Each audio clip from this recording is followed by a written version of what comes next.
नमस्कार दोस्तों, एक बार फिर से स्वागत है आपके अपने YouTube चैनल वैकेंसी गुरु में। दोस्तों, आरसीटी एग्जाम के लिए बहुत ही महत्वपूर्ण वीडियो, जी हाँ दोस्तों, कंप्लीट 40 प्रश्नों का वीडियो आपके सामने प्रस्तुत है और इसमें ऐसे ऐसे प्रश्न आपके लिए हैं जो ऐसे प्रश्न आपने पहली बार देखे होंगे या फिर कुछ प्रश्न आप पहली बार ही पढ़ रहे होंगे। ऐसे प्रश्नों की तैयारी के लिए हम आज इस वीडियो को पूरा देखेंगे और कंप्लीटली एक एक प्रश्न को सॉल्यूशन करेंगे। दोस्तों, क्वेश्चन नंबर 1 है, माइक्रो प्रोसेसर कौन सी जनरेशन में पेश किया गया था? यानी माइक्रो प्रोसेसर यानी सीपीयू। माइक्रो प्रोसेसर का मतलब है सीपीयू कौन सी जनरेशन में पेश किया गया था? मित्रों, माइक्रो प्रोसेसर चौथी जनरेशन में पेश किया गया था, मतलब 4th जनरेशन में। प्रश्न नंबर 2 देखो, मेमोरी जो प्राकृतिक रूप से अस्थिर है, ऐसी मेमोरी जो प्राकृतिक रूप से अस्थायी है, कौन सी है? और दोस्तों, ऐसी मेमोरी को हम रैम कहते हैं, तो इसका सही जवाब ऑप्शन ए होगा, रैम। दोस्तों, एक बात ध्यान दें, अगर इस वीडियो में आपके 40 में से 25 से ऊपर प्रश्न सही हो रहे हैं तो आपकी 70% बनेगी, और 40 में से अगर 35% सही हो रहे हैं तो आपकी 90+% बनेगी। ये बात ध्यान रखना पूरे प्रश्नों को पढ़ के। तीसरा प्रश्न है, कंप्यूटर का बुद्धिमत्ता स्तर कितना होता है? कंप्यूटर का जो आईक्यू लेवल है दोस्तों, वो कितना है? 0, 50, 100 या 80 में? और इसका सही जवाब है दोस्तों, कंप्यूटर का आईक्यू लेवल 0 होता है, उसमें बुद्धि नहीं होती है। चौथा प्रश्न देखो, कंप्यूटर का सबसे मूलभूत प्रोग्राम कौन सा है? कंप्यूटर का मुख्य या मूलभूत प्रोग्राम कौन सा है दोस्तों? Operating system, software program, application program या इनमें से कोई नहीं? इसका सही जवाब है दोस्तों, कंप्यूटर का सबसे मूलभूत प्रोग्राम ऑपरेटिंग सिस्टम होता है। पांचवा प्रश्न है, ऑपरेटिंग प्रणाली जब एक साथ एक से अधिक अनुप्रयोगों पर कार्य करती है तो इसे हम क्या कहते हैं? मित्रों, ऑपरेटिंग प्रणाली जब एक साथ एक से अधिक कार्यों या प्रक्रियाओं पर काम करती है तो इसे मल्टीटास्किंग कहा जाता है। तो इसका सही जवाब होगा ऑप्शन डी, मल्टीटास्किंग। नेक्स्ट देखो, आईआरसी से क्या अभिप्राय है? अर्थात आईआरसी का पूरा नाम क्या है? मित्रों, आईआरसी का फुल फॉर्म होता है internet relay chat. Internet relay chat. अगला देखिए, सातवां है, कंप्यूटर की एक भाषा, कंप्यूटर पर एक नई भाषा आई है जो वर्ल्ड वाइड वेब पर यानी www पर गेम खेलने के काम में ली जाती है, इसे हम जावा लैंग्वेज कहते हैं दोस्तों, जावा कहते हैं। तो 7वें में ऑप्शन ए है। अगला देखिए, ईमेल पते को ध्यान में रखते हुए सही विकल्प कौन से हैं? दोस्तों, ईमेल में ध्यान रखना, एक तो @ का चिन्ह होना चाहिए हमेशा, एक उसमें कभी भी ब्लैंक स्पेस नहीं हो सकता। तो इसका सही जवाब होगा उपरोक्त दोनों, ए और बी दोनों। 9वां प्रश्न है, कीवर्ड की मदद से यूजर को डेटा खोजने की सुविधा प्रदान करने वाली वेबसाइट क्या कहलाती है? यानी कीवर्ड यानी कुछ भी शब्दों की सहायता से यूजर अगर किसी वेबसाइट पर कुछ खोजता है तो उस वेबसाइट को सर्च इंजन कहा जाता है। क्या कहा जाता है मित्रों? Search engine. IM का मतलब क्या है दोस्तों? I और M का पूरा नाम होता है इंस्टेंट मैसेजिंग। इंस्टेंट मैसेजिंग यानी कि ऑप्शन सी इसका सही आंसर है। 12वां प्रश्न 11वां देखिए, सीवीवी सुरक्षा कोड कितने अक्षरों में होता है दोस्तों? सीवीवी सुरक्षा कोड 3 अक्षर का होता है। बार-बार ये प्रश्न मैंने आपको बताया है, याद रखना 3 अक्षर का। 12वां, भारत के राष्ट्रीय भुगतान निगम द्वारा बनाया और लॉन्च किया गया है। दोस्तों, भारत के राष्ट्रीय भुगतान निगम ने क्या बनाया और लॉन्च किया है? RuPay debit card. रुपे, इसके अलावा इसने क्या बनाया है दोस्तों? रुपे के अलावा यूपीआई इन्होंने बनाया है, और इसके अलावा पोस्ट मशीन इन्होंने बनाई है। पोस्ट का पूरा नाम होता है पॉइंट ऑफ सेल। ठीक है। 13वां, भीम किस पर आधारित एक एकीकृत भुगतान समाधान एप्लीकेशन है? दोस्तों, भीम यूपीआई पर आधारित है। किस पर आधारित है? यूपीआई पर। और यूपीआई का पूरा नाम है unified payment interface. Unified payment interface. Next प्रश्न है 14वां, राजस्थान सरकार ने स्कूलों में शिक्षा स्तर को सुधारने के लिए डिजिटल इंडिया की अवधारणा को वास्तविकता में बदलने के लिए एक शैक्षणिक पोर्टल की शुरुआत की है, उसका नाम है राज ई ज्ञान। ठीक है, ये प्रश्न मैंने आपको पहले बता दिया दोस्तों। ये राज्य ज्ञान पर शिक्षा हम हिंदी और इंग्लिश 2 भाषाओं में प्राप्त कर सकते हैं, हिंदी एंड इंग्लिश। नेक्स्ट देखो 15वां प्रश्न, स्कूल के लिए बच्चों का होमवर्क, मनोरंजन, सोशल मीडिया आदि घर पर कंप्यूटर के उपयोग है। वक्तव्य एक सही है। दूसरा है स्मार्ट क्लास, ऑनलाइन शिक्षा, डिजिटल लाइब्रेरी, ये शिक्षा में कंप्यूटर के उपयोग है, ये भी सही है। अर्थात वक्तव्य 1 और वक्तव्य 2 दोनों ही सही हैं। ऑप्शन ए सही जवाब है। अगला देखो, ईपीडीएस प्रणाली के संदर्भ में बीपीएल का पूरा नाम क्या है? बीपीएल और एपीएल 2 प्रकार के परिवार होते हैं ना, एपीएल एंड बीपीएल। यहाँ पर बीपीएल का पूरा नाम पूछा गया है दोस्तों। बीपीएल का पूरा नाम होता है बिलो पॉवर्टी लाइन। यानी गरीबी रेखा से नीचे, बिलो पॉवर्टी लाइन, और एपीएल का पूरा नाम होता है दोस्तों अबोव पॉवर्टी लाइन, ठीक है। और पीडीएस का पूरा नाम क्या होता है, पीडीएस, ईपीडीएस का पूरा नाम होता है दोस्तों electronic public distribution system, electronic public distribution system.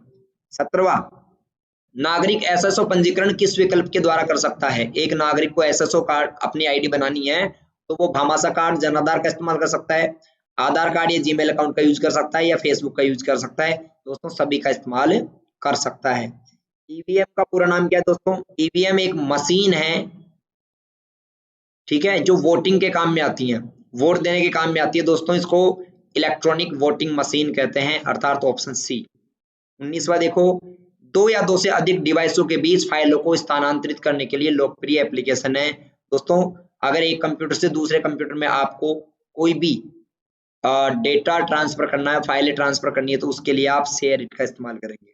किसका इस्तेमाल करेंगे, शेयर इट।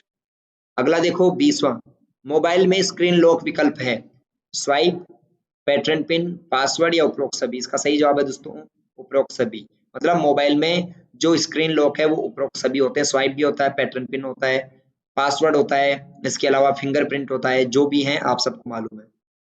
21वां प्रश्न है, यूजर के बारे में सूचनाएं संग्रहित, यूजर के बारे में सूचनाएं संग्रहित करने वाली फाइल को क्या कहते हैं। दोस्तों यूजर के बारे में सूचनाएं संग्रहित करने वाली फाइलों को कुकीज कहा जाता है, अर्थात option B is the right answer for the question number 21। 22 question है, ऑपरेटिंग प्रणाली जब एक साथ एक से अधिक अनुप्रयोग पर कार्य करता है तो यह योग्यता क्या कहलाती है। दोस्तों ऑपरेटिंग प्रणाली जब एक साथ एक से अधिक अनुप्रयोग पर कार्य करती हैं तो इस प्रक्रिया को बूटिंग कहते हैं। क्या कहते हैं, गलत बताया है मैंने, ये बूटिंग नहीं कहलाता। इस प्रक्रिया को दोस्तों मल्टीटास्किंग कहते हैं, मल्टीटास्किंग, ठीक है। बूटिंग क्या होता है, कंप्यूटर को स्टार्ट करना होता है बूटिंग, तो ये आपको ध्यान रखना, कंप्यूटर को ऑन करना बूटिंग होता है। मल्टीटास्किंग जब कंप्यूटर में एक साथ एक से अधिक कार्य करते हैं, ये कहलाता है। 23वां प्रश्न देखो, डेजी व्हील प्रिंटर एक प्रकार का है, यानी डेजी व्हील किस प्रकार का प्रिंटर है दोस्तों, मैट्रिक है, इम्पैक्ट है, लेजर है, फिर मैनुअल है। इसका सही जवाब है दोस्तों डेजी व्हील एक इम्पैक्ट प्रिंटर का उदाहरण है, 23 में बी। 24वां प्रश्न, इनमें से कौन सी मेमोरी है जो प्रति सेकंड में कई बार रिफ्रेश होती है। ऐसी मेमोरी जो प्रति सेकंड में कई बार रिफ्रेश की जा सकती है, उस मेमोरी को क्या कहते हैं। और इसका सही जवाब है दोस्तों, इसका सही जवाब आपका ऑप्शन बी डायनामिक रैम। आगे चलते हैं, वाईफाई का पूरा नाम क्या है दोस्तों, वाईफाई का पूरा नाम होता है वायरलेस फिडेलिटी, वायरलेस फिडेलिटी, ये बात आपको ध्यान होनी चाहिए, वायरलेस फिडेलिटी। 26वां प्रश्न देखो, किसके द्वारा मैसेज के साथ फाइल को भी भेजा जा सकता है। आप एक एसएमएस यानी मैसेज के साथ कोई फाइल भेजना चाहते हैं तो आप अटैच का यूज करेंगे, आपको मालूम होना चाहिए अटैचमेंट का या अटैच का यूज करते हैं अगर हम कोई फाइल भेजना चाहते हैं। नेक्स्ट प्रश्न है, निम्न में से कौन सा कंप्यूटर हार्डवेयर को चलाता है और अन्य सॉफ्टवेयर को चलाने के लिए मंच प्रदान करता है। इसे दोस्तों हम ऑपरेटिंग सिस्टम कहते हैं। क्या कहते हैं, ऑपरेटिंग सिस्टम, ठीक है। अगला प्रश्न बताने से पहले आपको कहूंगा दोस्तों, अगर आपको अभी भी लग रहा है कि आपकी बिल्कुल भी तैयारी नहीं है तो आप क्या करें दोस्तों, अभी वैकेंसी गुरु वेबसाइट गूगल सर्च करके जाएं और वैकेंसी गुरु पर आपको सभी प्रकार के इंपॉर्टेंट क्वेश्चंस, ठीक है, और ऑनलाइन टेस्ट आपको देखने को मिलेंगे। ऑनलाइन टेस्ट आप देखकर देखें, और 35 क्वेश्चंस के टेस्ट हैं, जैसा कि एग्जाम में पेपर आता है उसी प्रकार के, तो आपकी तैयारी का मालूम आपको चल जाएगा कैसी क्या तैयारी है। और नहीं है तो आप इंपॉर्टेंट क्वेश्चंस को रेगुलर पढ़ें, पहले प्रश्नों को पढ़ना उसके बाद टेस्ट देना, वहां पर ओल्ड पेपर और मॉक टेस्ट भी है, आप उनमें से भी देख सकते हो।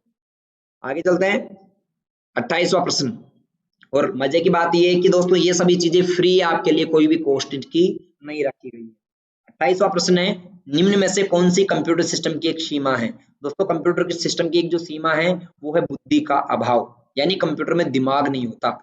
अगर हम बात करें कंप्यूटर खुद के हिसाब से कुछ सोच सकता है क्या, तो आप कहोगे सर नहीं, कुछ भी नहीं सोचता, जितना काम बताते उतना ही करता है।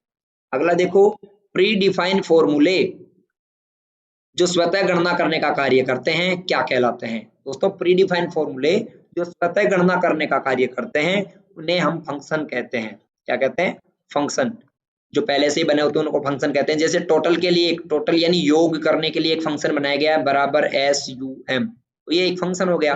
ठीक है। वैसे ही गुणा करने के लिए जो फंक्शन बना उसका नाम है बराबर प्रोडक्ट, ब्रैकेट ओपन हो। ठीक है, आगे चलते हैं दोस्तों। इसी प्रकार के ट्रिक्स अगर आप MS एक्सेल, वर्ड और पावर पॉइंट या फिर कंप्यूटर से संबंधित किसी भी प्रकार के ट्रिक्स जानना चाहते हो, नए नए हैक्स जानना चाहते हो, तो आप चैनल को अभी से सब्सक्राइब कर लेना, क्योंकि एग्जाम के बाद उनके ऊपर आपको छोटे छोटे वीडियो देखने को मिलेंगे हर एक हैक्स पर, जिनसे आप अपनी नॉलेज को बहुत तेज गति से ग्रो कर सकते हो। 30वां प्रश्न है एक्सेल फॉर्मूला सेल के एड्रेस, यानी एक्सेल में एक फॉर्मूला है, उसमें सेल के एड्रेस में ऐसा लिखा हुआ है डॉलर साइन के बाद ए और डॉलर साइन के बाद 4, ये लिखा हुआ है। यानी डॉलर साइन का यहाँ पर मतलब क्या है ये आपको बताना है दोस्तों। डॉलर साइन का मतलब है कि ये जो सेल रेफरेंस है ये एब्सोल्यूट सेल रेफरेंस है, यानी इसके इस सेल एड्रेस को अगर आप कॉपी कर लेते हो और कहीं पे पेस्ट कर देते हो तो उसमें ये सेल फिक्स रहती है, इनमें कोई बदलाव नहीं होता, तो ये एक एब्सोल्यूट सेल रेफरेंस है। अगला सोशल नेटवर्किंग साइट है, कौन सी एक सोशल मीडिया की साइट है दोस्तों, फेसबुक है या ट्विटर है, दोनों ही सोशल मीडिया की साइट है। अब एक नया प्रश्न यहाँ पर देखो आप, ट्विटर में दोस्तों अधिकतम 140 अक्षर ही लिखे जा सकते हैं। ट्विटर का जो एक ट्वीट किया जाता है उसमें 140 कैरेक्टर्स ही लिखे जा सकते हैं, इस वजह से इसे माइक्रो ब्लॉग के नाम से जानते हैं। माइक्रो ब्लॉग, आपसे पूछा जाए कि माइक्रो ब्लॉग के नाम से कौन जाना जाता है या किसे कहते हैं माइक्रो ब्लॉग, तो आप कहेंगे ट्विटर को। अगला, दस्तावेज को डिजिटल रूप से सत्यापित करने का एक सुविधाजनक तरीका है, यानी डॉक्यूमेंट को डिजिटल रूप से सत्यापित करने के लिए किसका यूज करते हैं, और इसका सही जवाब है दोस्तों राज ई वोल्ट। अब राज ई वोल्ट क्या है, आप खुद भी इसका यूज कर सकते हो। आप कैसे यूज कर सकते हो, आप प्ले स्टोर से राज ई वोल्ट नाम का ऐप डाउनलोड करो, और अगर आपने 2015 के बाद 10वीं और 12वीं पास करी है तो आपकी मार्कशीट्स आप यहाँ से ऑनलाइन डाउनलोड कर सकते हो, ओरिजिनल जो कि मान्य रहेंगी वो उनमें सेव कर सकते हो। साथ ही साथ आप अपना आधार, अपना जनाधार, अपनी गाड़ी, अगर आपके पास खुद की कोई नाम है कार तो उसके RC, driving licence, PAN card, सारी चीजें इसमें आप सेव करके रख सकते हो, जो कि कहीं जरूरत पड़ने पर मान्य भी रहेंगी।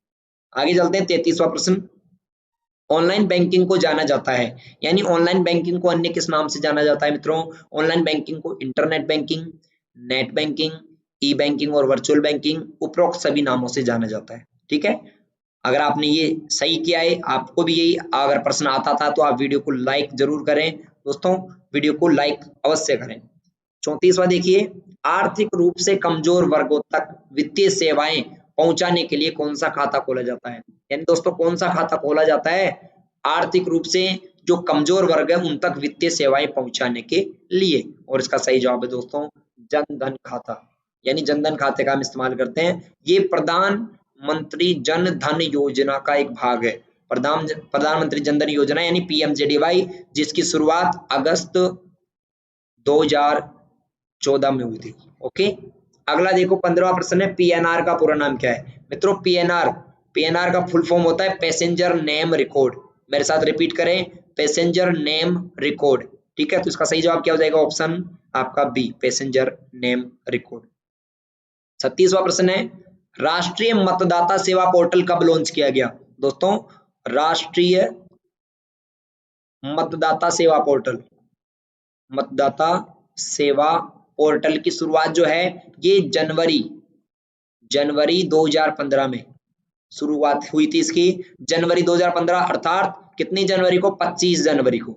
और 25 जनवरी को कौन सा दिवस मनाया जाता है दोस्तों, 25 जनवरी को आपका राष्ट्रीय मतदाता दिवस मनाया जाता है, अर्थात 26 जनवरी के एक दिन पहले राष्ट्रीय मतदाता दिवस आता है। तो राष्ट्रीय मतदाता दिवस 25 जनवरी 2015 को राष्ट्रीय मतदाता सेवा पोर्टल अर्थात NVSP पोर्टल की शुरुआत की गई थी। अब आप बोलेंगे सर ये NVSP क्या है, तो मैं आपको बताना चाहूंगा NVSP का मतलब होता है national voters service portal, national voters service portal, जो कि वोटर्स को सुविधा देने के लिए बनाया गया है। ओके, आगे चलते हैं अपन 37वां प्रश्न। 37वां है, एरियल क्या है, आपको ये बताना है दोस्तों एरियल क्या है, और मैं आपको बताना चाहूंगा दोस्तों एरियल एक फॉन्ट है, फॉन्ट, ये आपको याद रखना है। और टाइम्स न्यू रोमन क्या है, टाइम्स न्यू रोमन, ये भी दोस्तों एक फॉन्ट का नाम है, तो इसका सही जवाब ऑप्शन ए हो जाएगा। अगला प्रश्न देखो, टेक्स्ट के सामने गोला, स्टार आदि चिन्ह बने होते हैं उन्हें क्या कहते हैं, जैसे आप यहाँ देख रहे हो ना ये जो देख रहे हो इनको क्या कहते हैं, इनको दोस्तों हम कहते हैं बुलेट, क्या कहते हैं, बुलेट। तो टेक्स्ट के सामने गोला, स्टार आदि जो चिन्ह बने होते हैं वो बुलेट के नाम से जाने जाते हैं। आगे हम चलते हैं। अपना जो प्रश्न है वो है 39वां। 39 प्रश्न है, जीपीएस का पूरा नाम क्या है? दोस्तों जीपीएस का पूरा नाम होता है ग्लोबल